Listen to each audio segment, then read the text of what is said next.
Alright, and today we're going to take a look at Masterpiece Grimlock. Final issue of my Grimlock week. And there he is. As you can see, he is the classic looking Grimlock.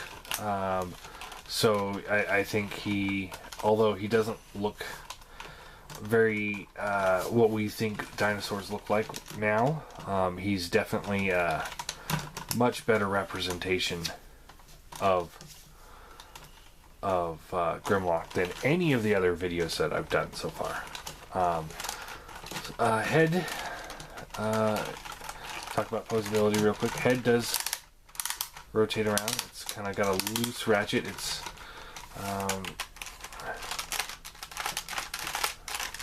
there's an action feature in here, like if you rotate, wag the tail, his head kind of rotates.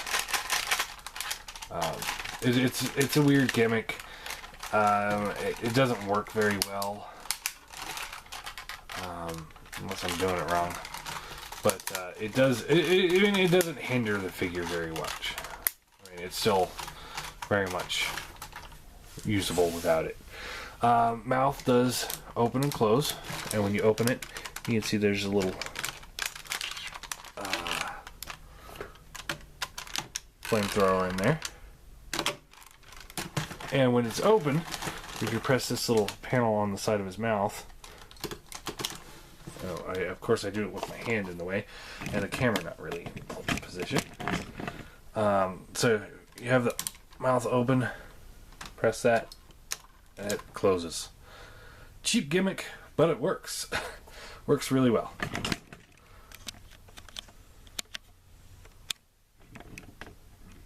think I need to just move him back. There we go.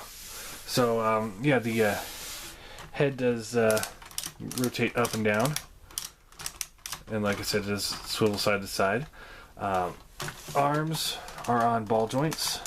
So great range of motion there. I mean, pretty much anything he could really do, you can get him into.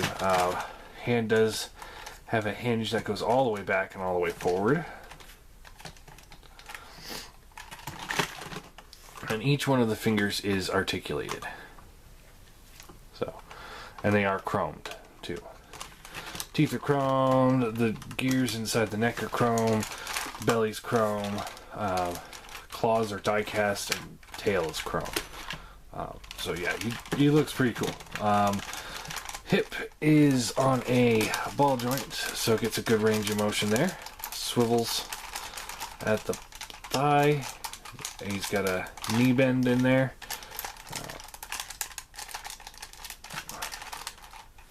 Goes back. The claws can rotate like that, and this claw can rotate like this. Tail does articulate just a little bit, a little left to the right. So, but yeah, all in all, really great looking. I mean, it's a Masterpiece figure. I mean, what were we expecting? He does have a pretty cool gimmick here. If you take the top of his head here, pull it up, you take this eyepiece here and rotate it up, rotate around, and rotate around again until you get it right. And he can have blue eyes. So red eyes or blue eyes, whichever you prefer. I'll stick with blue for now. Now this one did come with the crown for King Grimlock, and I have misplaced that, so unfortunately we won't be showing that off in robot mode. But let's get him into robot mode, shall we? So the first thing you want to do is just split the chest here open. And you can take this whole head assembly, pull that onto his back like so. Then you want to take these pieces here and you rotate them back, and then I like to put the arms up like so. And those ball joints have weakened over the years, so they are a little loose. And these things do have a hinge, or they're on ratcheted hinges. They also can ratchet up as well, so you can get like a wingspan going. And then you want to take this whole chest assembly here, rotate this up like so. Just kind of keep that out of the way for a moment. Split the legs like so, and then you take the straighten the leg out. Take this piece here, and it's on a spring, but you fold this up and you rotate it in like so, and then it'll lock into place like so. Flip the tip of the tail in, and then this piece will come up like so. And then you rotate it around, fold the hip out, straighten the leg down. Then you take this piece here and you just rotate this in, and that's his foot. I really like the way this whole foot assembly comes together. I think it's a great use of the tail, and it makes it look like the G1 cartoon. So again, flip the little tip in, take this piece and rotate it up, the leg out, lock that into place, slide that into place, slide this around, just like so, straighten the leg out, and this all locks together.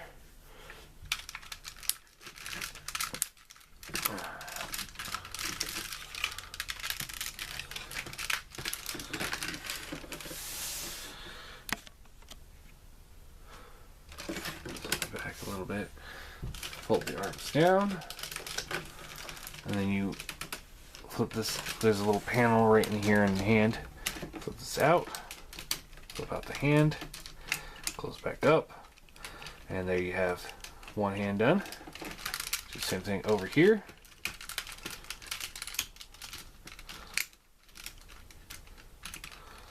And there you have Masterpiece Grimlock in robot mode. And he's awesome. He's just an incredible figure. There's really, I mean, the chest is a little wonky. It doesn't always like to lock into place very well. But for the most part, once you get in there, it holds fairly well. And you can tell when you get it in there right, because he's got, see, the Autobot logo's not there. It's not there. And now it is there. But yeah, he's definitely Grimlock. I mean, there is no doubt in my mind this is the best Grimlock we have right now. I wish, you know, when I first reviewed him, I kind of said, hey, I wish iGear would downscale him. I still do. I wish he was just like a head shorter, and then he'd be perfect for classics. But that's not going to happen, is it? Let's go posability. Head is on a ball joint, great range of motion there. Looks up, down, all around. There's a little red switch back here. Oh, you can't even see it. Right here. So he's got the red eyes here. If you flip this down, he's got the blue eyes, which is really cool. I love that feature. So you can have it either way. Either one just looks fine. I'm going to go with blue eyes for a little while. I change it up on which one I prefer. Shoulders are on those big ball joints. It's a great range of motion there. There's a swivel at the bicep. He bends at the elbow, two different locations. Hand is on a swivel. This hand has each one, let's see, the pointer finger is articulated, and then the rest of the fingers have one hinge in them. And then the thumb is on a ball joint. This hand can rotate around, and the thumb is on a ball joint, but that's all it can do. There's a little bit of a waist swivel. Legs move up, down, in, and out. Swivels at the thigh, bends at the knee, nice solid ratchet there. Foot does have an ankle tilt to it.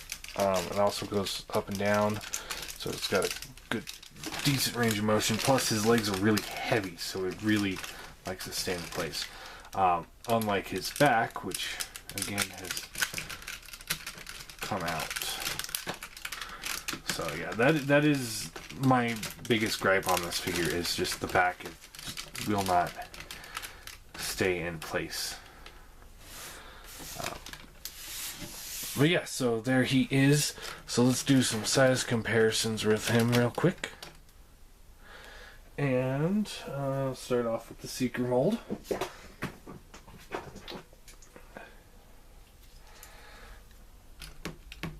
It comes up to about his crotch. So he's a huge figure. Here he is next to Prime, who comes up to about mid-chest there. Not too bad. And here he is next to the Eye Gear Seeker.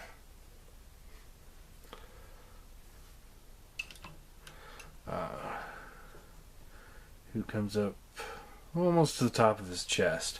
So this is actually a pretty decent size scale right there. Let me pause this real quick. And just because I wanted to see it, here he is next to Six Shot, who is about half a head taller at the head. That's not including the big wings that Six Shot has. So, yeah, definitely he's a great figure. Decent size scale for classics. He is a bit too big though.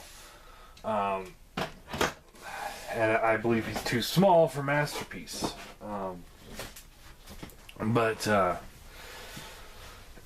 And you know, if those third-party companies that were making the other Dinobots, if they would to have made them in scale with him, I probably would be picking them up, because I don't mind if the Dinobots are a little bit too big. I probably would. My issue is the fact that they are making the new Dinobots in Masterpiece scale, which is bigger than this scale, and they're coming with like the extra feet plate for him to make him bigger, which puts him further out of size scale for classics. I know it puts him closer to Masterpiece scale, but quite frankly, I would have preferred if they would have either kept with the scale or scaled just a tad, and just gone with the whole classics look instead. But whatever. I think keeping them in the same scale and selling them to classics, and also selling those things to Masterpiece collectors who might bitch that they might be a little too small, and then the classics would complain that they're a little too big, rather than just, okay, now it's perfect for Masterpiece, but classics, you're out of luck. That's my thought. Anyway, back to this figure at hand. He does have, you can port his gun into here, and he's got a little button here that when you press it, a little light in his hand lights up, and you can't really see it well with my lights, but his gun lights up very, very barely. I mean, it's kind of weak. And the sword does the same thing. Plug it in, press the button. It lights up a little bit better than the sword, but then again, the battery might be getting old too. So, and there's a little peg hole, or peg right next to the big peg that you can plug into this hand, and that's how he holds it on the open hand, which is weird. Just such a tiny little peg for it to hold on to. But but yeah, he's great. For rating, I'm gonna give him I'm going to stick with what I originally rated him as over a year ago, and that's a 9 out of 10. I think he's a really great figure. I absolutely love him. His chest piece is the one thing that's keeping me from giving him a 10. And I almost want to overlook it, but when I was going over posability, how it came out so many times, it really... I really can't. I can't do that. So let's move him back just a little bit, and we'll get all the Grimlocks back in here. So here is Age of Extinction Grimlock. Here is the Energon Grimlock, and I'm going to put him right there, so he's kind of leaning up because he can't stand. Platinum Edition Grimlock.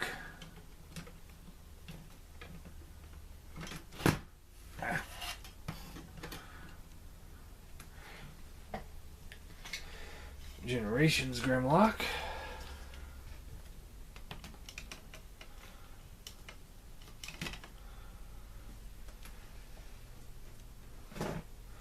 And the Crappy Classics Grimlock. So there you go. There are all the Grimlocks that I own. I know there's the Beast Wars Grimlock, the Alternators Grimlock, and the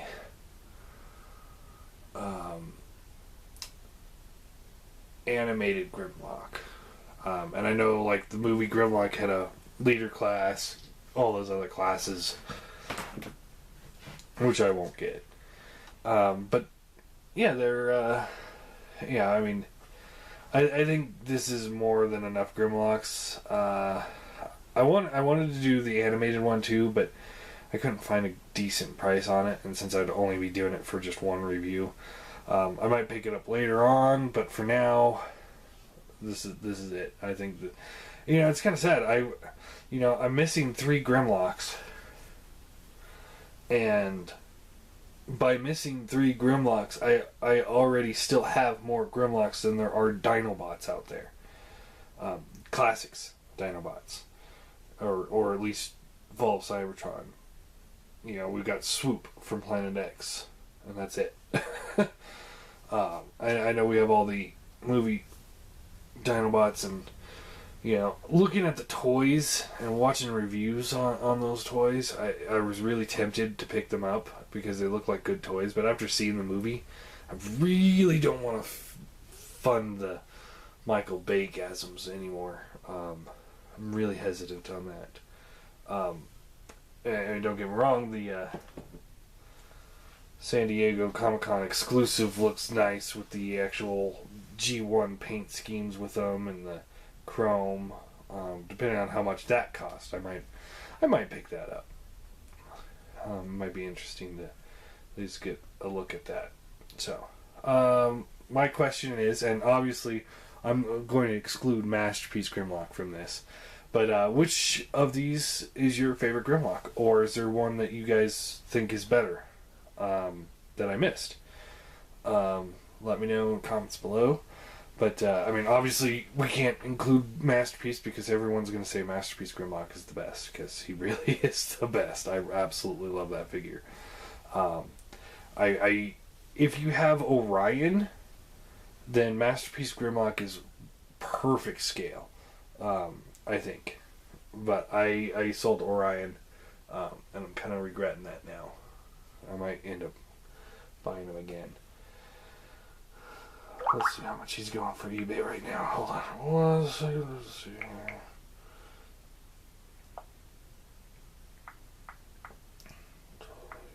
World Ryan. Whew. Never mind on that. Okay, so the black one's about $100, which is cool, but the red ones are in the $200 range already, so I guess Orion's out of the question now. But oh well. Oh well. But anyway, like I said, which one do you guys like better? And like I said in the last review, what do you guys think of the new lighting station? Is it improving the video quality of the figures or of my reviews, or is it still the camera that's the problem? Let me know.